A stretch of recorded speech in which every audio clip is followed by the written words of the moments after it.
A very good evening to you. Thank you so much for joining us on KTN Prime. We have a comprehensive bulletin for you tonight. Our sign language interpreter at the bottom end of your screen is William Sila.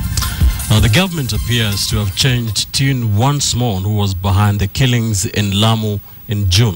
Aasman Kamama, who chairs the National Assembly Committee on Administration and National Security, today told Parliament the Shabaab was behind the killings. This comes after both President Uhuru Kenyatta and Interior Cabinet Secretary Joseph Lenku categorically blamed local political networks for the atrocities. KTN's Edith Kimani has the details. It took a few attempts to get it out of him, but eventually members of the National Assembly were able to get a direct answer from Aasman Kamama, the chair of the Parliamentary Committee on National Security, on just who was responsible for the Lamu attacks. Indeed, it was done by Shabaab in cahoots with locals. The response, while clear, however, adds more questions to the unresolved insecurity concern. Soon after the first of the Lamu attacks that left 65 people dead in Mpeketoni, President Uhuru Kenyatta made a definite announcement on who was allegedly responsible. This, therefore, was not an Al-Shabaab terrorist attack. Evidence indicates that local political networks were involved in the planning and execution of the heinous crime. This assertion was made despite the Al-Shabaab having claimed responsibility for the killings. A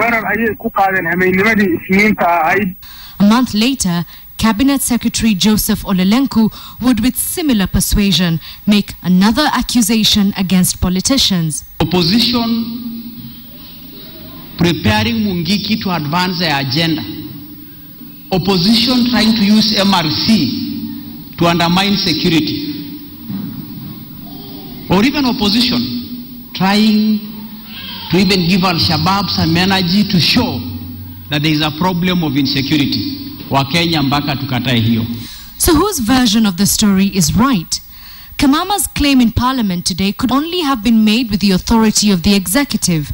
So has government gone back on its word, accusing instead the Al-Shabaab after all? If they are accusing the Al-Shabaab, then where did the idea of politicians getting involved come from? Are these accusations based on any intelligence? Unfortunately for the over 100 families of those who have died in the continued attacks in Lamu, those tasked with providing clear answers are creating more questions. And today, the answer is that indeed it was done by Al-Shabaab in cahoots with locals. Edith Kimani, KTN.